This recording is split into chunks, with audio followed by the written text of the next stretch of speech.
नमस्कार मेरे प्यारे साथियों, मैं डॉक्टर मुकेश पंचोली आप सबका स्वागत करता हूं, अभिनंदन करता हूं आपके अपने YouTube चैनल दोस्तों मुकेश पंचोली चैनल पर। मेरे प्यारे साथियों, आज अपन इस छोटी सी वीडियो के माध्यम से जानेंगे राजस्थान की प्रमुख नीतियों के बारे में। और ये नीतियां दोस्तों आपके हर एग्जाम्स के लिए बहुत ज्यादा इंपॉर्टेंट रहने वाली है। तो देखते हैं दोस्तों कौन कौन सी। सबसे पहले हम बात करेंगे औद्योगिक नीतियां। राजस्थान में औद्योगिक नीतियों की बात करें तो पहली औद्योगिक नीति 24 जून 1978 में बनी थी। 24 जून 1978 में पहली औद्योगिक नीति बनी थी और नवीनतम औद्योगिक नीति 19 दिसंबर 2019 को है। पहली 1978, नवीनतम 2019। इस बीच में 1990 में दूसरी औद्योगिक नीति, 1994 में तीसरी औद्योगिक नीति, 1998 में चौथी औद्योगिक नीति, 2010 में पांचवी औद्योगिक नीति, 2015 में आपकी छठी औद्योगिक नीति और 19 दिसंबर 2019 में सातवीं औद्योगिक नीति बनी। जिसमें से आपकी जो प्रथम चार औद्योगिक नीतियां हैं वो भैरव सिंह शेखावत के काल में बनी है, जो सर्वाधिक है। पर्यटन नीति की बात करें, राजस्थान की पहली पर्यटन नीति 27 सितंबर 2001 को बनी है। नवीनतम पर्यटन नीति 5 दिसंबर 2022 में ग्रामीण क्षेत्र में पर्यटन व्यवसाय को बढ़ावा देने के लिए। इस बीच में 2001 की पहली पर्यटन नीति है, 2007 में दूसरी पर्यटन नीति है, 2015 में तीसरी पर्यटन नीति है, 9 सितंबर 2020 को आपकी चौथी पर्यटन नीति है और दोस्तों अभी नवीनतम 5 दिसंबर 2022 को ग्रामीण क्षेत्र में पर्यटन व्यवसाय को बढ़ावा देने के लिए पांचवी पर्यटन नीति बनी है। सौर ऊर्जा नीति दोस्तों, पहली सौर ऊर्जा नीति 19 अप्रैल 2011 को, दूसरी सौर ऊर्जा नीति 8 अक्टूबर 2014 को, तीसरी सौर ऊर्जा नीति दोस्तों 18 दिसंबर 2019 को बनी है।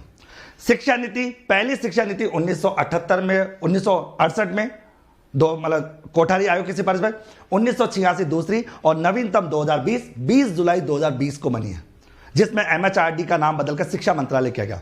जनसंख्या नीति दोस्तों अगर बात करें, राजस्थान की प्रथम जनसंख्या नीति 20 जनवरी 2000 को बनी है और नवीनतम जनसंख्या नीति 20 जनवरी 2020 को बनी है। वन नीति 18 फरवरी 2010 है, नवीनतम यही है, इसके बाद नहीं है, 18 फरवरी 2010 है। खनिज नीति, पहली खनिज नीति 1978 में और दूसरी खनिज नीति 1994 में, तीसरी खनिज नीति 2011 में और चौथी खनिज नीति 4 जून 2015 को बनी है। और नवीन मार्बल नीति 10 अक्टूबर 2016 को, नवीन मार्बल नीति 10 अक्टूबर 2016 को। यह है राजस्थान की प्रमुख नीतियां। वीडियो कैसा लगा दोस्तों, कमेंट करके जरूर जवाब दें और इसी प्रकार के छोटे छोटे वीडियोस के माध्यम से आपके हर एग्जाम्स की तैयारी को मजबूत कराना यही हमारा लक्ष्य रहेगा। धन्यवाद दोस्तों, थैंक यू सो मच।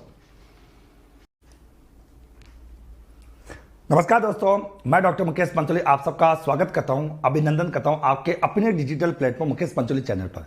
दोस्तों आज हम इस छोटी सी वीडियो के माध्यम से जानेंगे राजस्थान की प्रमुख फसलों के बारे में कि राजस्थान की प्रमुख फसलें कौन कौन सी हैं, जिसमें हमने राजस्थान की 3 फसलों को 3 कैटेगरी बांटा गया, खरीफ की फसल, रबी की फसल और जायद फसल। बात करें दोस्तों हम खरीफ की फसल। खरीफ की फसल दोस्तों जिसे स्यालू और सियालू कहते हैं।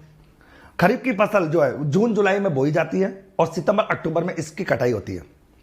खरीफ की फसल में दोस्तों आपका धान, मक्का, जूट, कपास, मूंगफली, जवार, बाजरा, अरहर, सोयाबीन, हल्दी और गन्ना, यह सब खरीफ की फसल में आता है। रिपीट, धान, मक्का, जूट, कपास, मूंगफली, जवार, बाजरा, अरहर, सोयाबीन, हल्दी और गन्ना, यह सब खरीफ की फसल में आता है, जिसे अपन स्यालू और सियालू कहते हैं।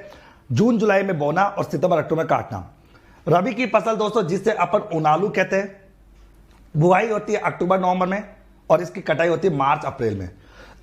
इसमें दोस्तों गेहूं, जौ, चना, मटर, सरसों, राई, सूरजमुखी, तंबाकू और आलू, ये सब रबी की फसल में आता है। रबी की फसल में गेहूं, जौ, चना, मटर, सरसों, राई, सूरजमुखी, तंबाकू, आलू, ये सब दोस्तों रबी की फसल में आता है। जायद फसल दोस्तों जिसे चौमासा की फसल कहते हैं, ये मार्च अप्रैल में बोई जाती है और मई जून में काटी जाती है। इसमें खरबूजा, तरबूज, खीरा और ककड़ी आती है। इस प्रकार से राजस्थान की फसलों को 3 कैटेगरी में बांटा जाता है, खरीफ की फसल, रबी की फसल और जायद फसल। जानकारी कैसे लगी दोस्तों कमेंट के माध्यम जरूर बताएं और इसी प्रकार की छोटी छोटी जानकारी के लिए बने रहिए दोस्तों doctor Mukesh Pancholi YouTube channel पर। धन्यवाद दोस्तों। नमस्कार मेरे प्यारे साथियों, मैं डॉक्टर मुकेश पंचोली आप सबका स्वागत करता हूं, अभिनंदन करता हूं आपके अपने digital platform Mukesh Pancholi channel पर।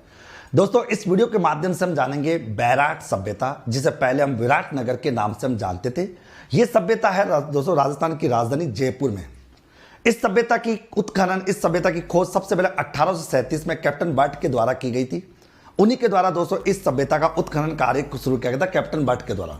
कैप्टन बर्ट ने 1837 में इस सभ्यता की खोज की थी। उस दौरान दोस्तों इसमें अगर बात है एक प्रथम अशोक का जो है अशोक का प्रथम शिलालेख प्राप्त हुआ था दोस्तों, जिसे बाबरू शिलालेख कहते हैं, और ये बीजक की पहाड़ी पर प्राप्त हुआ था। जबकि दोस्तों अगर बात करें यहां पर कैप्टन बर्ट ने जब इस सभ्यता की खोज की थी तो दो शिलालेख मिले थे, एक बाबरू शिलालेख, एक बैराट कलकत्ता शिलालेख था। ओके, और सेकंड जो शिलालेख प्राप्त हुआ था तो डॉक्टर कार्लाइल ने 1871-72 में भीमसेन की पहाड़ी पर अशोक का दूसरा शिलालेख प्राप्त हुआ था, यानी दो शिलालेख अशोक के प्राप्त हुए थे। दोस्तों इस बैराट सभ्यता के तीन लोगों के नाम याद आते हैं। 1837 में कैप्टन बर्ट ने खोज की, 1864-65 में डॉक्टर कनिंगम के द्वारा खोज की गई, और 71-72 में डॉक्टर कार्लाइल के द्वारा इसकी खोज की गई। इस सभ्यता के बारे में दोस्तों कुछ स्पेशल बातें मैं आप लोगों को बता दूं। सबसे पहले दोस्तों इस सभ्यता की खोज करने से बीजक की पहाड़ी, भीमसेन की पहाड़ डूंगरी, मोती डूंगरी, गणेश डूंगरी और महादेव जी की डूंगरी, ये सब दोस्तों इसी सभ्यता के अंतर्गत प्राप्त हुई। दोस्तों इस सभ्यता के अंतर्गत महाभारत कालीन अवशेष प्राप्त हुए।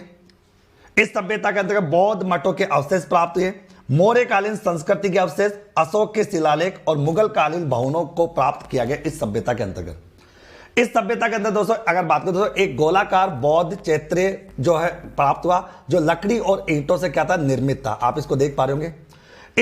इस सभ्यता में संकलिपि मुगल कालीन टकसाल, संकलिपि मुगल कालीन टकसाल प्राप्त हुई। साथ साथ इस सभ्यता का एक उपनाम है, इसे प्राचीन युग की चित्रशाला कहते हैं। इस सभ्यता को प्राचीन युग की चित्रशाला कहते हैं। इस सभ्यता में भग्न अवस्था में अशोक के स्तंभ प्राप्त है। इस सभ्यता में बैराट की सभ्यता में एक स्वर्ण मंजुका पेटी प्राप्त हुई, जिसमें भगवान बुद्ध की अस्थियों के अवशेष मिले थे। इस सभ्यता में 36 मुद्राएं मिली थी, जिसमें 8 पंचमार्क चांदी से बनी हुई मुद्रा थी, जो दोस्तों सूती कपड़े में ढकी हुई थी, और 16 यूनानी राजा मिनेंडर की मुद्रा थी। और इस सभ्यता के बारे में दोस्तों एक बड़ा प्यारा कथन है दोस्तों, जो है आपका डॉक्टर सत्य प्रकाश के द्वारा कहा गया कि आजादी के बाद जो कुछ हमने पाकिस्तान को देकर खोया है वो बैराट की सभ्यता को खोदकर हमने प्राप्त किया। ये स्टेटमेंट दोस्तों डॉक्टर सत्य प्रकाश के द्वारा बैराट सभ्यता जयपुर के बारे में कहा। इस सभ्यता में एक चीज और आती है दोस्तों कि भीमसेन की डूंगरी में दोस्तों एक भीम ताल है, जहां पर पानी को भरा जाता था। कहा जाता है कि दोस्तों महाभारत के काल में जब द्रौपदी को प्यास लगती है तो भीमसेन जो थे वो दोस्तों मुक्का मार के गड्ढा करते हैं जिसमें पानी रहा, तो वो भीम ताल है, वो भीम ताल भी इसी सभ्यता से प्राप्त हुआ। तो ये आपकी बहुत प्यारी है, लोह युगीन सभ्यता के अंतर्गत आती है आपकी बैराट की सभ्यता। दोस्तों मेरे द्वारा दी गई जानकारी आप लोगों को समझ में आई या नहीं आई तो कमेंट करके जरूर बताएं। और इस तरह से दोस्तों बैराट की सभ्यता आपकी यही खत्म होती है। धन्यवाद दोस्तों, थैंक यू सो मच दोस्तों। इसी प्रकार बने रहो हमारे चैनल के साथ दोस्तों, थैंक यू। नमस्कार मेरे प्यारे साथियों, मैं डॉक्टर मुकेश पंचोली आप सबका स्वागत करता हूं, अभिनंदन करता हूं आपके अपने digital platform Mukesh Pancholi channel पर। दोस्तों हम बात करेंगे राजस्थान की एक प्रमुख सभ्यता बालातल सभ्यता के बारे में। बालातल सभ्यता जो एक कांस्य युगीन सभ्यता है और दोस्तों ये राजस्थान के उदयपुर जिले में स्थित है। इस सभ्यता का उत्खनन दोस्तों 1993 में किया गया था डॉक्टर BN मिश्रा के द्वारा, और उनमें इसका सहयोग किया था बहुत से लोग, जिसमें आपका नाम था doctor BS Sindhe, doctor RK Mohanty, doctor Dev Kothari, doctor Lalit Pande और डॉक्टर जीवन खरकवाल। इन सब लोगों ने मिलकर इस सभ्यता का उत्खनन किया था दोस्तों के, जिसमें 7 साल लगे थे। इस सभ्यता के बारे में कुछ खास बातें बताओ दोस्तों। इसमें सबसे पहली बात, इस सभ्यता के उत्खनन से पता लगा कि यहाँ के लोग कृषि और पशुपालन जैसी क्रियाओं में संलग्न थे।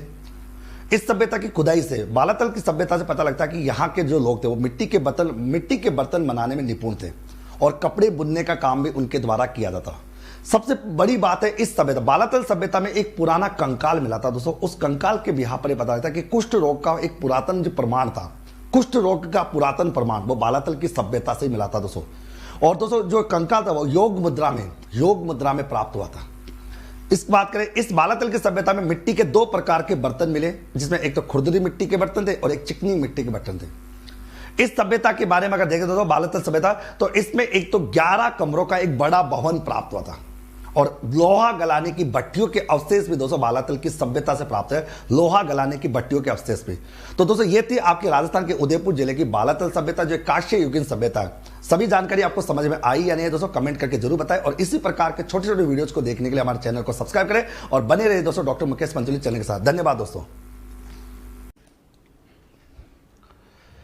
नमस्कार दोस्तों, मैं डॉक्टर मुकेश पंचोली आप सबका स्वागत करता हूं, अभिनंदन करता हूं आपके अपने digital platform Mukesh Pancholi channel पर। मेरे प्यारे साथियों, हम राजस्थान की प्रमुख सभ्यताओं की बात करें। आज हम बात करेंगे आहट सभ्यता के बारे में।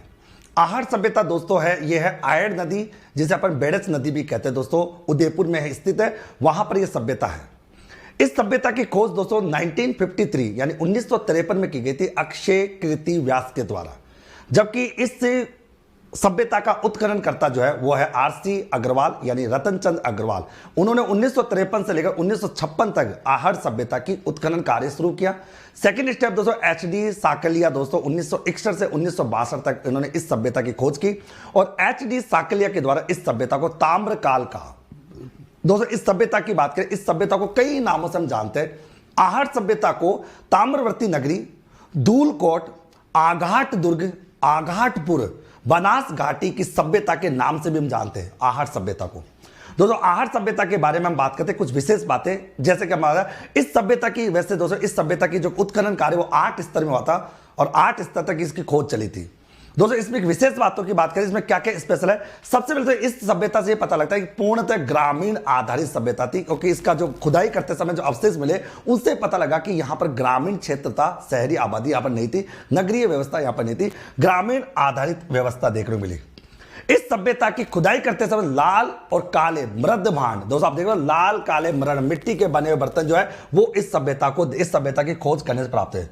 इस सभ्यता की खोज करते करते तो 4 मानव मृत, अगर बात 4 मानव मृत मूर्तियां भी दोस्तों इसके अंतर्गत प्राप्त होती है। और सबसे बड़ी बात है दोस्तों, जब उनकी खोज हुई तो देखा कि तो उनके ऊपर उनके कपड़े भी थे और आभूषण भी था, तो इससे ये पता लगा कि दोस्तों उस दौरान आहट सभ्यता के अंतर्गत मृतकों को मतलब जलाते समय, दफनाते समय दोस्तों अपन कहते हैं आभूषण और कपड़े उनको अपन रखते पहनाए जाते थे।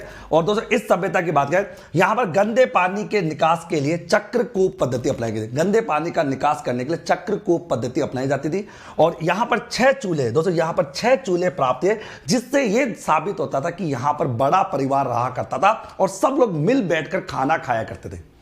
दोस्तों इस सभ्यता के अंतर्गत अनाज रखने के लिए मृद भांड मिले, जिन्हें पर गोरे कोटे कहते हैं, गोरे कोटे कहा जाता है अनाज रखने के लिए। बड़े मतलब मृद भांड मिले, क्योंकि पता था कि बड़ा परिवार रहता था, तो यहां पर अनाज रखने के लिए मृद भांड मिले, जिसे गोरे कोटे कहते थे। इस सभ्यता के अंतर्गत 6 तांबे की मुद्रा और 3 यहां पर मोहरे प्राप्त हुई, और पत्थर से दोस्तों शस्त्र बनाने के कारखाने भी दोस्तों यहां पर देखने को मिले। और साथ ही साथ दोस्तों पत्थर से शस्त्र बनाने के कारखाने देखने को मिले। और एक खास बात हो रही इस सभ्यता की दोस्तों, वो क्या है दोस्तों, वो है यहां पर टेराकोटा वृषभ आकृतियां मिली, जिन्हें अपन बनासिया, ओके बनासियन बुल कहते हैं, बनासियन बुल कहा जाता। तो ये थी दोस्तों उदयपुर की आहट नदी के किनारे बसने वाली सभ्यता आहट सभ्यता। जानकारी कैसे लगी दोस्तों? इसी प्रकार के वीडियो को देखने के लिए दोस्तों हमारे चैनल पर बने रहे दोस्तों। आप दिन को सबका दिन शुभ रहे। धन्यवाद। देखो, थैंक यू मित्रों। नमस्कार मेरे प्यारे साथियों, मैं डॉक्टर मुकेश पंचोली आप सबका स्वागत करता हूं, अभिनंदन करता हूं आपके अपने digital platform Mukesh Pancholi channel पर। मेरे प्यारे साथियों, राजस्थान की जलवायु को बेसिकली 4 कैटेगरी में अलग अलग प्रकार से बांटा गया। राजस्थान का सामान्य जलवायु वर्गीकरण जो 5 भागों में बांटा गया, कोपेन के अनुसार 4 भागों में बांटा गया, थानवेट के अनुसार दोस्तों इसको 4 भागों में बांटा गया, और ट्रिवाटा के अनुसार बांटा गया, जिसमें आपके 3 सबसे मेन होते हैं। राजस्थान का सामान्य जलवायु वर्गीकरण, कोपेन का जलवायु वर्गीकरण और थानवेट का जलवायु वर्गीकरण। 2 आपको पिछले वीडियो में बता चुका। आज अपन बात करेंगे CW थानवेट का राजस्थान जलवायु वर्गीकरण, जो 1931 में बताया गया था, और दोस्तों ये सबसे सर्वमान्य जलवायु वर्गीकरण है। थानवेट ने दोस्तों राजस्थान के जलवायु वर्गीकरण को 4 कैटेगरी में बांटकर समझाया, जिसमें अगर मैं बात करूं दोस्तों, सबसे पहले EAD जो है तो ये इधर का एरिया, EAD जो है दोस्तों, इसे सूक्ष्म कटिबंधीय मरुस्थल के नाम से बताया गया, जो आपका शुष्क जलवायु है। इसके अंदर दोस्तों राजस्थान का जैसलमेर, बाड़मेर और जोधपुर, ओके, ये 3 जिले इस कैटेगरी में आते हैं EAD के अंतर्गत। सबसे इंपॉर्टेंट है EAD, मतलब जैसलमेर, बाड़मेर और जोधपुर। उसके बाद दोस्तों आपका DBW जो मिश्रित जलवायु है, ये आपका मध्य तापीय अर्ध शुष्क जलवायु के अंतर्गत आता है, और इस एरिया में आपका बीकानेर संभाग आता है, जिसमें आपका चूरू, गंगानगर, बीकानेर और हनुमानगढ़, और साथ ही साथ दोस्तों आपका झुंझुनू जिला भी आ जाता है। ओके, तो ये आपका पूरा बीकानेर संभाग प्लस आपका झुंझुनू आ जाएगा। इधर अगर आपको EAD में बात करें दोस्तों, जैसलमेर, बाड़मेर, जोधपुर आ जाएगा, और DBW में दोस्तों आपका बीकानेर संभाग आ जाएगा। नीचे आएगा CAW में दोस्तों आपका हाड़ौती, बागड़ और mount Abu. Okay, mount Abu, Sirohi नहीं, माउंट आबू। तो हाड़ौती में कोटा, बारा और झालावाड़, बूंदी नहीं आएगा क्योंकि बूंदी ऊपर बीच में चला जाएगा। ओके, और बागड़ में दोस्तों आपका बांसवाड़ा, डूंगरपुर, प्रतापगढ़ आ जाएगा और माउंट आबू आ जाएगा। और इस जो CAW को दोस्तों क्या नाम दिया, उष्ण कटिबंधीय आर्द्र जलवायु, उष्ण कटिबंधीय आर्द्र। तो ये आर्द्र हो जाएगा दोस्तों, ये आपका शुष्क हो जाएगा, ये आपका मध्य अर्ध शुष्क या मध्य तापीय हो जाएगा दोस्तों। तो इसको CAW नाम दिया गया दोस्तों, जिसमें आपका कोटा, बारा, झालावाड़, बांसवाड़ा, डूंगरपुर, प्रतापगढ़, माउंट आबू आ जाएगा। और बाकी दोस्तों DAW जो सबसे बड़ा है, सबसे बड़ा जलवायु प्रदेश है दोस्तों, जिसमें आपका DAW जिसे अर्ध शुष्क कहेंगे। राजस्थान के जो बचे कुछ जिले वो सारे इस एरिया में आते हैं, ये थानवेट ने बताया था। तो दोस्तों अपन कह सकते हैं कि 1931 में CW थानवेट के द्वारा राजस्थान के जलवायु के वर्गीकरण को तापमान के आधार पर, वास्तविकरण के आधार पर और वर्षा के आधार पर 4 भागों में था। इधर देखें तो आपका EAD, ये DBW, ये आपका DAW और ये CAW। दोस्तों सारा एरिया आपको समझ में आ गया होगा। बहुत इंपॉर्टेंट टॉपिक है दोस्तों, आप लोगों को याद रखना है। आई होप दोस्तों मैंने जो नक्शे के माध्यम से आपको संक्षिप्त रूप में जो जानकारी दी आपको समझ में आई होगी। और इसी प्रकार की छोटी छोटी जानकारी के लिए दोस्तों आप बने रहिए डॉक्टर मुकेश पंचोली चैनल पर। आपकी सफलता की दोस्तों हमारा उद्देश्य है। धन्यवाद दोस्तों। नमस्कार दोस्तों, मैं डॉक्टर मुकेश पंचोली आप सबका स्वागत करता हूं, अभिनंदन करता हूं आपके अपने digital platform doctor Mukesh Pancholi channel पर। मेरे प्यारे साथियों, आज हम इस वीडियो के माध्यम से जानेंगे जनगणना 2011 राजस्थान के संदर्भ में। मेरे प्यारे साथियों, जैसा कि आप देख पा रहे होंगे, राजस्थान की जो जनसंख्या है 2011 की वो है आपकी 6,85,48,437 करोड़। इसमें दोस्तों अगर बात करें पुरुषों की आबादी है 51.86%, जबकि महिलाओं की आबादी 48.14%। साथ ही साथ दोस्तों ग्रामीण आबादी वाला जो परसेंटेज है 75.1% है और शहरी आबादी वाला दोस्तों 24.9% है। सर्वाधिक ग्रामीण जनसंख्या जयपुर की है और सर्वाधिक शहरी जनसंख्या भी दोस्तों जयपुर की है। साथ ही साथ दोस्तों आप कह रहे हो जनसंख्या में राजस्थान का भारत में कौन सा स्थान है, 7वां स्थान है। और सर्वाधिक जनसंख्या वाले जिलों की बात करें दोस्तों तो आप देख पा रहे होंगे जयपुर, जहां की जनसंख्या 66.26 लाख। सेकंड नंबर पे जोधपुर 36.87 लाख। उसके बाद अलवर आपका 36.74 लाख। ये सर्वाधिक जनसंख्या वाले आपके जिले जयपुर, जोधपुर और अलवर। न्यूनतम जनसंख्या वाले जिलों की बात करें तो जैसलमेर 6.70 लाख, प्रतापगढ़ आपका 8.68 लाख, सिरोही आपका 10.36 लाख। यानी न्यूनतम जनसंख्या वाले जिलों की बात करें तो जैसलमेर, प्रतापगढ़ और सिरोही आ जाएगा।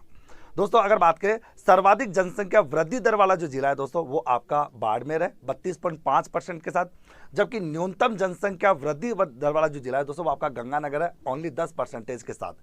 इसी के साथ साथ सेकंड टॉपिक आपका रहता है जो इंपॉर्टेंट है आपका जनसंख्या घनत्व। राजस्थान का जनसंख्या घनत्व अगर आप देखोगे मेरे प्यारे साथियों तो वर्ष 2011 में 200 है, जबकि 2001 में था दोस्तों आपका 165, यानी 35 वृद्धि को दिखाता है। दोस्तों अगर भारत की जनसंख्या घनत्व की बात करें तो भारत का जनसंख्या घनत्व आपका दोस्तों कितना 382 है। ओके, सर्वाधिक जनसंख्या घनत्व वाले जिलों की बात करें तो जयपुर है आपका 595 के साथ। सेकंड नंबर पर भरतपुर आपका 503 के साथ और थर्ड नंबर पर आपका दौसा है दोस्तों आपका 476 के साथ। यानी सर्वाधिक जनसंख्या घनत्व वाले जिले जयपुर, जोधपुर और जयपुर, भरतपुर, दौसा। जबकि न्यूनतम जनसंख्या घनत्व वाले जिलों की बात करें तो जैसलमेर, बीकानेर और बाड़मेर है। जैसलमेर का जनसंख्या घनत्व है आपका 17, बीकानेर का जनसंख्या घनत्व आपका 78 और बाड़मेर का जनसंख्या घनत्व आपका 92। ओके दोस्तों, उसके बाद अपन बात करेंगे थर्ड जो इंपॉर्टेंट टॉपिक रहता है आप लोगों का लिंगानुपात। राजस्थान का लिंगानुपात अगर देखें तो दोस्तों वर्ष 2011 में आपका 928 है, जो आपका वर्ष 2001 की तुलना में आपका 7 बढ़ोतरी को दिखाता है, क्योंकि 2001 में आपका 921 था, 2011 में 928 है। जबकि भारत का लिंगानुपात दोस्तों आपका 943 है, जो कि राजस्थान के लिंगानुपात से ज्यादा है 15। ओके, अगर मैं बात करूं तो ग्रामीण लिंगानुपात, राजस्थान का ग्रामीण लिंगानुपात है दोस्तों 933। सर्वाधिक ग्रामीण लिंगानुपात पाली का है 1003 के साथ, जबकि न्यूनतम लिंगानुपात है ग्रामीण क्षेत्रों में धौलपुर का 841 के साथ। शहरी लिंगानुपात 914 है। सर्वाधिक शहरी लिंगानुपात वाला जिला है आपका टोंक 985 के साथ, जबकि शहरी लिंगानुपात में सबसे न्यूनतम है जैसलमेर आपका 867 के साथ। ओके दोस्तों, इधर हम देखें दोस्तों कि सर्वाधिक लिंगानुपात वाले जिले दोस्तों जिसमें आपका डूंगरपुर, राजसमंद और पाली है। डूंगरपुर का 994, राजसमंद का 990 और पाली का 987। जबकि दोस्तों न्यूनतम लिंगानुपात वाले जिलों की बात करें तो आपका धौलपुर, जैसलमेर और करौली है। धौलपुर का जो है मित्रों आपका 846 है, जैसलमेर का 852 है और करौली का 861 है। तो ये न्यूनतम लिंगानुपात वाले जिले धौलपुर, जैसलमेर और करौली। और सर्वाधिक लिंगानुपात वाले जिलों की बात करें तो आपका जयपुर, राजसमंद और पाली आ जाएगा। और दोस्तों ग्रामीण लिंगानुपात आपका 933 है, शहरी लिंगानुपात आपका 914 है। बार बार आपको बता दूं तो ग्रामीण लिंगानुपात में सर्वाधिक पाली का है और न्यूनतम धौलपुर का है। शहरी लिंगानुपात में सर्वाधिक आपका टोंक का और न्यूनतम आपका जैसलमेर का। साथ ही साथ दोस्तों हम बात करेंगे, अगर बात करें अगला साक्षरता को लेकर, राजस्थान की साक्षरता आपकी 66.1% है, जो पिछली बार की तुलना में यानी 2001 की तुलना में दोस्तों आपकी 6.07% ग्रोथ को दिखाती है। जबकि भारत की साक्षरता आपकी 73% है, जो कि राजस्थान की साक्षरता से ज्यादा है। दोस्तों अगर मैं बात करूं पुरुषों की साक्षरता आपकी 79.20% है। सर्वाधिक पुरुषों की साक्षरता आपकी झुंझुनू में, यानी सबसे ज्यादा पढ़े लिखे जो पुरुष है वो आपके झुंझुनू में दोस्तों, और सबसे कम है आपके प्रतापगढ़ में। अगर पुरुषों की बात करें तो सर्वाधिक आपके झुंझुनू और सबसे कम प्रतापगढ़। महिला साक्षरता राजस्थान की 52.12% है। सर्वाधिक जो पढ़ी लिखी महिला है वो कोटा में दोस्तों, और सबसे कम जो पढ़ी लिखी महिला है वो जालोर के अंतर्गत आती है। दोस्तों सर्वाधिक अगर हम साक्षरता वाले जिलों की बात करें तो आपका कोटा है, कोटा की साक्षरता आपकी 76.6 है। जयपुर सेकंड नंबर पर 75.5 के साथ, झुंझुनू आपका 74.1% के साथ आपका तीसरे स्थान पर। यानी आपको इतना याद रखना है कि सर्वाधिक साक्षरता वाले जिले में कोटा, जयपुर और झुंझुनू आता है। कोटा, जयपुर, झुंझुनू। जबकि न्यूनतम साक्षरता वाले जिलों में दोस्तों आपका जालोर आ जाता है, उसके बाद आपका सिरोही और प्रतापगढ़। यानी न्यूनतम साक्षरता वाले जिलों में आपका जालोर, सिरोही और प्रतापगढ़। जालोर की साक्षरता अगर याद करो 54.9, सिरोही की आपकी 55.3 और प्रतापगढ़ की 56% है। ये न्यूनतम साक्षरता वाले जिले दोस्तों। दोस्तों आप जानते हो कि प्रत्येक प्रतियोगी परीक्षा में जनसंख्या को लेकर, शिशु लिंगानुपात को लेकर और जनसंख्या घनत्व को लेकर, साक्षरता को लेकर जो प्रश्न बनते हैं, इस छोटे से वीडियो के माध्यम से मैंने आपको संपूर्ण जानकारी आपको दी है। जानकारी कैसी लगी दोस्तों आप वीडियो के कमेंट के माध्यम से जरूर बताएं, और इसी प्रकार के छोटे छोटे वीडियोस के लिए दोस्तों हमारे चैनल पर बने रहें। नमस्कार दोस्तों, मैं डॉक्टर मुकेश पंचोली आप सबका स्वागत करता हूं, अभिनंदन करता हूं आपके अपने digital platform Mukesh Pancholi channel पर। दोस्तों आज अपन एक छोटी सी वीडियो के माध्यम से जानेंगे राष्ट्रीय पद्म पुरस्कार 2023 के बारे में, जिनकी घोषणा 25 जनवरी 2023 को की गई भारत सरकार के द्वारा। और दोस्तों ये 26 जनवरी 2023 को राष्ट्रपति द्रौपदी मुर्मू के द्वारा ये पुरस्कार वितरित किए गए। इन पुरस्कारों में दोस्तों टोटल 106 पद्म पुरस्कार दिए गए, जिनमें से 6 पद्म विभूषण, 9 पद्म भूषण और आपके 91 पद्मश्री अवार्ड दिए गए। और इस श्रेणी में राजस्थान के 4 लोगों को पुरस्कार मिला है, पद्मश्री पुरस्कार। मेरे प्यारे साथियों आपको बता दूं कि टोटल राष्ट्रीय पद्म पुरस्कार में 19 महिलाओं को और 7 मरणोपरांत ये पुरस्कार मिला है। इसमें सबसे खास बात है जो पद्म विभूषण का जो पुरस्कार है वो 6 लोगों को मिला है, जिसमें एक है दोस्तों आपका श्री बाल कृष्ण दोषी, जिनको मरणोपरांत वास्तुकला के लिए ये पुरस्कार दिया गया। सेकंड है दोस्तों श्री जाकिर हुसैन, इनको कला क्षेत्र के लिए मिला है। थर्ड है दोस्तों आपका बीएस कृष्णा के मतलब श्री SM कृष्णा को सामाजिक कार्य के लिए। दिलीप महालनविस को दिया गया मरणोपरांत औद्योगिक के लिए। उसके बाद दोस्तों आपका श्री निवास वर्धन को दिया गया विज्ञान और इंजीनियरिंग के लिए, और श्री मुलायम सिंह यादव को दिया गया सामाजिक कार्यों के मरणोपरांत। यानी दोस्तों जो 6 पद्म विभूषण पुरस्कार मिले उनमें से 3 लोगों को मरणोपरांत मिला दोस्तों, जिनमें से आप कह सकते हो कौन कौन सा दोस्तों, एक तो बाल कृष्ण दोषी को, एक आपका दिलीप महालनविस को और एक मुलायम सिंह यादव को। ओके, उसके बाद दोस्तों आपका पद्म विभूषण 9 लोगों को मिला। इनको याद करने की कोई जरूरत नहीं, किसी भी एग्जाम में नहीं पूछा जाता।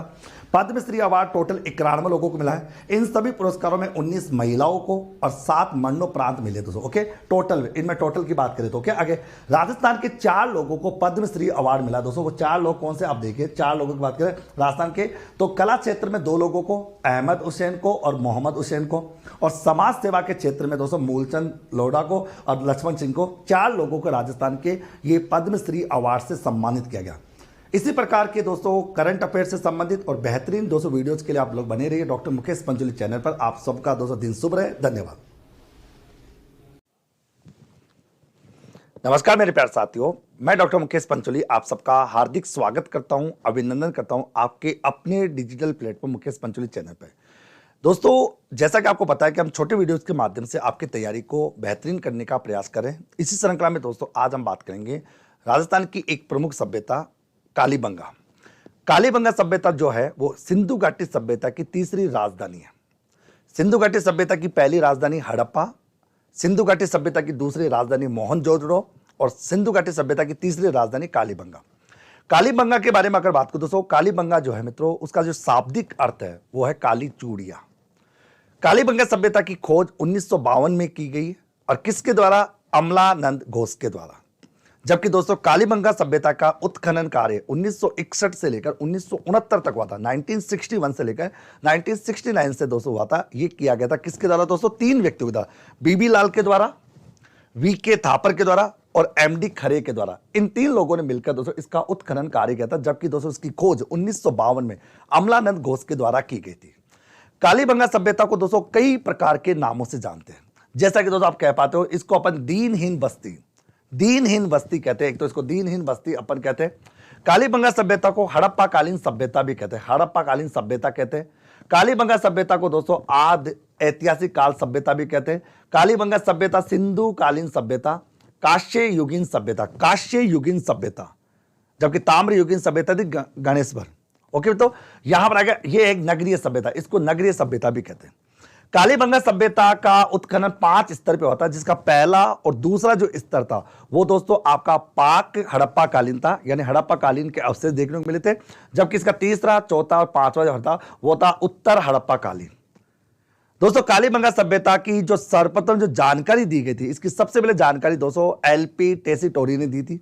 जबकि इसकी खोज 1952 में अमलानंद घोष ने की थी। उत्खनन कार्य 3 लोगों ने किया था दोस्तों।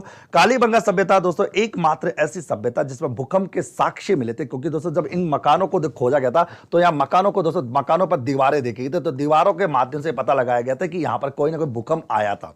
तो भूकंप के साक्ष्य दोस्तों इस सभ्यता में देखने को मिले। कालीबंगा सभ्यता दोस्तों राजस्थान के हनुमानगढ़ जिले में आती है और गगन नदी के किनारे है।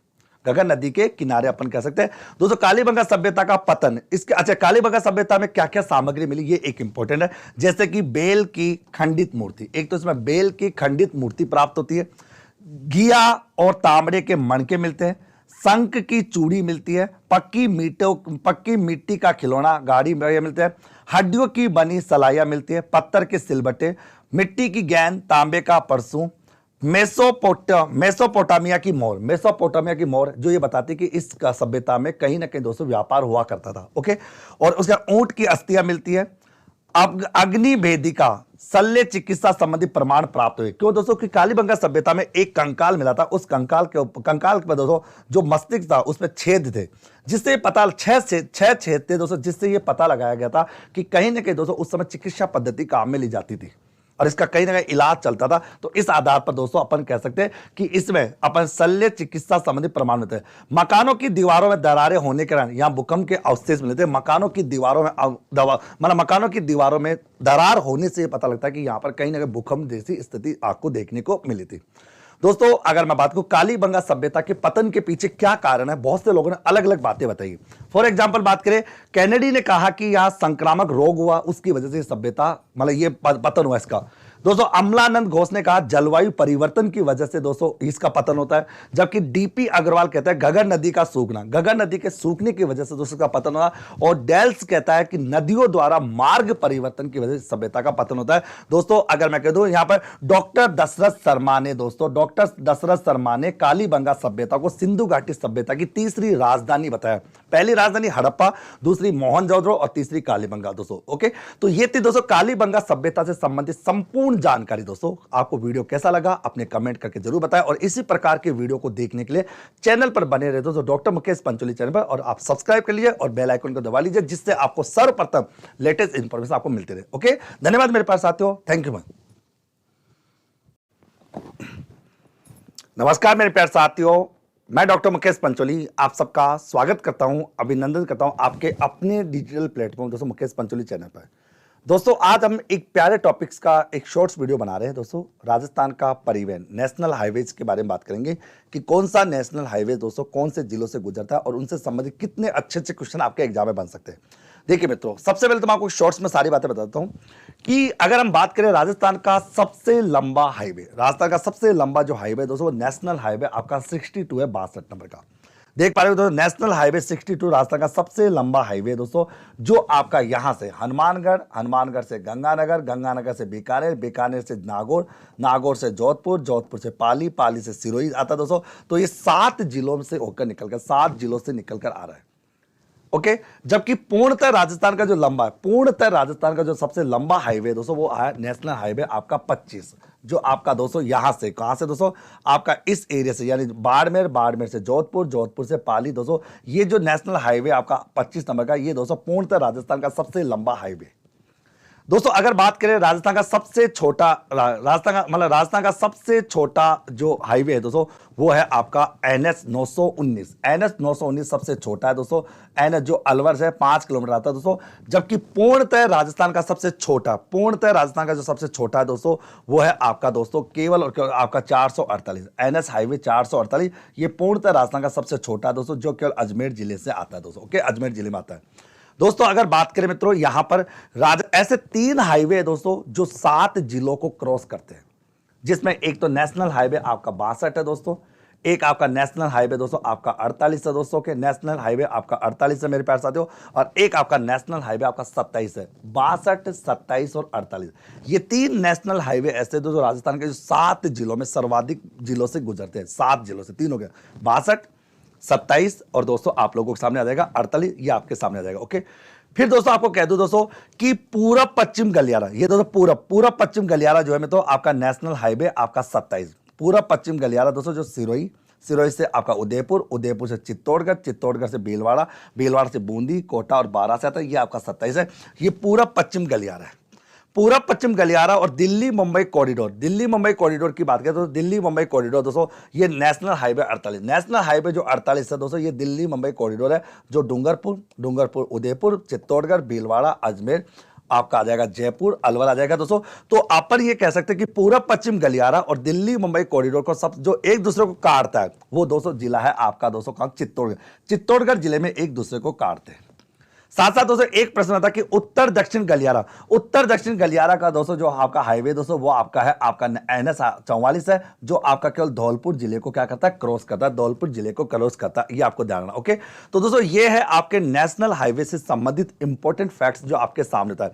बेसिकली और तो बहुत सारे नेशनल हाईवे दोस्तों, लेकिन जो इंपॉर्टेंट प्रश्न बनते हैं दोस्तों वो आता है, और आता है दोस्तों स्वर्णिम चतुर्भुज जो है तो आपका हिस्सा वाला है वो आपका नेशनल हाईवे 48 है। नेशनल हाईवे 48 देख पा रहे हो दोस्तों आपका अलवर से जयपुर, जयपुर से अजमेर, अजमेर से भीलवाड़ा, चित्तौड़गढ़, उदयपुर, डूंगरपुर 7 जिलों को कवर करता है। 7 जिलों वाले दोस्तों आपके 3 है, नेशनल हाईवे 62, नेशनल हाईवे आपका 48 और नेशनल हाईवे आपका 27 दोस्तों, और सबसे छोटा बड़ा है जो आपको सब कुछ बता दिया दोस्तों। इस वीडियो में मैंने आपको वो सारी महत्वपूर्ण जानकारी दी है दोस्तों जो आपके एग्जाम्स के लिए बहुत ज्यादा इंपॉर्टेंट है। अगर परिवहन से संबंधित प्रश्न पूछा जाता है तो आपको नेशनल हाईवेज के बारे में आपको इस वीडियो में मैंने सारी जानकारी आपको दे दी।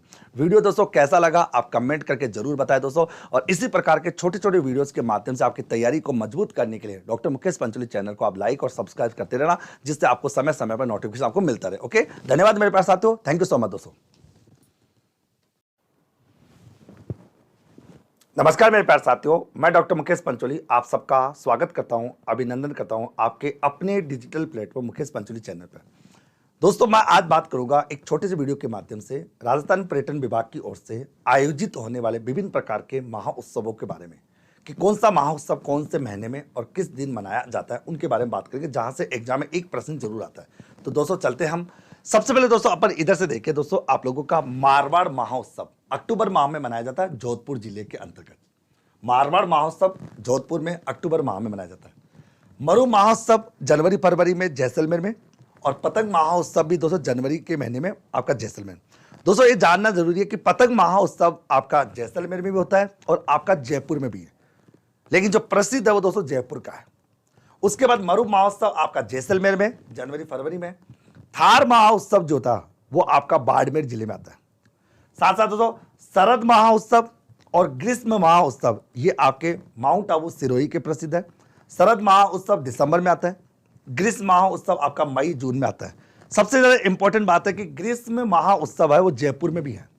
जयपुर में मई जून है, लेकिन सबसे ज्यादा प्रसिद्ध है दोस्तों आपका सिरोही का। उसके बाद दोस्तों कोटड़ा महोत्सव सितंबर माह में, यह है आपका उदयपुर का। बागर महोत्सव दोस्तों है आपका डूंगरपुर का। वेणेश्वर महोत्सव फरवरी माह में आता है दोस्तों आपका ये डूंगरपुर का। इसका तो मीरा महोत्सव है दोस्तों आपके चित्तौड़गढ़ का। दोस्तों कजली महोत्सव जो अगस्त के महीने में आता है वो बूंदी के प्रसिद्ध है। सबसे ज्यादा इंपॉर्टेंट फूल डोल महोत्सव, फूलडोल महा उत्सव जो था वो 12 जिले का है, जबकि फूलडोल मेला जो है मित्रों वो शाहपुरा भीलवाड़ा का है। कंफ्यूज मत होना, ध्यान आगे। उसके बाद चंद्रभागा मेला है दोस्तों आपका, चंद्रभागा महोत्सव झालरापाटन आपका झालावाड़ में आ जाएगा अक्टूबर नवंबर माह में। साथ साथ दोस्तों अगर बात करें यहाँ पर डीग महोत्सव जो आपके जन्मा अगर बात है भरतपुर में आता है और ये भरतपुर आएगा। आबानेरी महोत्सव आपका दौसा का है। इसका दोस्तों आप लोगों को पता है मत्स्य महोत्सव अलवर का, जबकि दोस्तों पतंग महोत्सव, हाथी महोत्सव, गणगौर महोत्सव और ग्रीष्म महोत्सव। पतंग महोत्सव जनवरी, हाथी महोत्सव आपका मार्च, गणगौर महोत्सव आपका मार्च, ग्रीष्म महोत्सव आपका मई जून। ये आपके प्रसिद्ध है दोस्तों कहाँ के, जयपुर के। और ऊंट महोत्सव है दोस्तों आपका बीकानेर का, जो जनवरी के अंतर्गत आता है। यह है दोस्तों राजस्थान विभाग, राजस्थान पर्यटन विभाग की ओर से आयोजित होने वाले महोत्सव। दोस्तों आप सभी को आई होप सारे महोत्सव याद हो गए होंगे। और दोस्तों इसी प्रकार के वीडियोज के लिए दोस्तों आप लोगों के हमारे साथ बने रहना। डॉक्टर मुकेश पंचोली चैनल को सब लोग सब्सक्राइब करना। दोस्तों आपकी तैयारी को मजबूत कराने का जो हमने लक्ष्य ले रखा है उसे हम जरूर पूरा करके रहेंगे दोस्तों। धन्यवाद दोस्तों, थैंक यू सो मच दोस्तों। नमस्कार मेरे प्यारे साथियों, मैं डॉक्टर मुकेश पंचोली आप सबका स्वागत करता हूं, अभिनंदन करता हूं आपके अपने डिजिटल प्लेटफॉर्म मुकेश पंचोली पर। मेरे प्यारे साथियों आज हम बात करेंगे राजस्थान के 33 जिलों के शुभंकर के बारे में, जिसमें हम सर्वप्रथम बात करेंगे जयपुर जिला। जयपुर जिले का शुभंकर है चित्तल। उसके बाद हम बात करेंगे सेकंड दोस्तों सिरोही जिला। सिरोही जिले का शुभंकर है जंगली मुर्गा, ओके जंगली मुर्गा है। उसके बाद बात करें टोंक, टोंक जिले का शुभंकर है हंस। उसके बाद हम बात करेंगे मेरे प्यारे साथियों भरतपुर जिला, भरतपुर जिले का शुभंकर है सारस। उसके बाद हम बात करेंगे अजमेर, अजमेर जिले का शुभंकर है खड़क मोर दोस्तों। उसके बाद हम बात करते हैं अलवर, अलवर जिले का शुभंकर है दोस्तों सांबर, ओके। उसके बाद हम बात करेंगे बांसवाड़ा, बांसवाड़ा का शुभंकर है जल पीपी। उसके बाद हम बात करेंगे मेरे पास बारह, बारह का शुभंकर है मगर, ओके। उसके बाद हम बात करेंगे बाड़मेर, बाड़मेर का जो शुभंकर है वह है मरु लोमड़ी। उसके बाद दोस्तों हम बात करेंगे भीलवाड़ा, भीलवाड़ा का शुभंकर है मोर। उसके बाद हम बात करेंगे मेरे पास बीकानेर, बीकानेर का जो शुभंकर है वह है भट्ट तीतर जिसे अपन कहते हैं। उसके बाद बात करें बूंदी, बूंदी का शुभंकर है आपका सुखवार, सुखार जो है मित्रों, ओके। उसके बाद बात करें चित्तौड़गढ़, चित्तौड़गढ़ की बात करेंगे उसका शुभंकर है जो चौसिंगा, जो चौसिंगा वो आ जाएगा। उसके बाद अपन चूरू, चूरू का शुभंकर है कृष्ण मर्ग, ओके। उसके बाद हम बात करेंगे दोस्तों दौसा, दौसा जिले का शुभंकर है दोस्तों खरगोश। बात करते हैं दोस्तों धौलपुर, धौलपुर का शुभंकर है दोस्तों आपका परचीरा, परचीरा आ जाएगा। बात करेंगे हनुमानगढ़, हनुमानगढ़ का शुभंकर है दोस्तों छोटा किलकिला। उसके बाद हम बात करेंगे डूंगरपुर, डूंगरपुर का शुभंकर है जहांगीर, ओके। उसके बाद हम बात करेंगे जैसलमेर, जैसलमेर का शुभंकर है दोस्तों गोडाबन। उसके बाद हम बात करें जालोर, जालोर का शुभंकर है दोस्तों भालू। उसके बाद हम बात करेंगे दोस्तों झालावाड़, झालावाड़ जिले का शुभंकर है आपका गागरोनी तोता। उसके बाद हम बात करेंगे झुंझुनू, झुंझुनू का शुभंकर है काला तीतर। उसके बाद हम बात करेंगे जोधपुर, जोधपुर का शुभंकर है कुंजा। उसके बाद अपन बात करेंगे करौली, करौली का शुभंकर दोस्तों घड़ियाल। बात करते हैं दोस्तों सिक्कर, सिक्कर का शुभंकर है साहिन। उसके बाद हम बात करें कोटा, कोटा का शुभंकर है दूध बिलाव जिसे अपन कहते हैं। उसके बाद बात करेंगे मेरे नागौर, नागौर का शुभंकर है दोस्तों राजहंस। बात करेंगे दोस्तों प्रतापगढ़, प्रतापगढ़ जिले का शुभंकर है आपका उड़न गिलहरी। बात करेंगे दोस्तों आपका राजसमंद, राजसमंद जिले के शुभंकर है दोस्तों भेड़िया। बात करेंगे दोस्तों आपका सवाई माधोपुर, सवाई माधोपुर की बात करें शुभंकर है दोस्तों बाघ। बात करेंगे दोस्तों अपन पाली, पाली जिले का शुभंकर है तेंदुआ। बात करेंगे दोस्तों अपन श्री गंगानगर, गंगानगर का शुभंकर है आपका चिंकारा, ओके मित्रों। उसके बाद बात करेंगे उदयपुर, उदयपुर का है बताओ आपका कब्र बिज जो है वो इसका शुभंकर है, ओके मित्रों। ये थे राजस्थान के 33 जिलों के आपके शुभंकर जो आपके एग्जाम्स के लिए बहुत ज्यादा इंपॉर्टेंट रहते हैं। आप दोस्तों इन्हें नोट डाउन करना दोस्तों। इसी के साथ साथ मैं आपसे विदा लेता हूं, धन्यवाद, थैंक यू सो मच दोस्तों, ऑल द बेस्ट।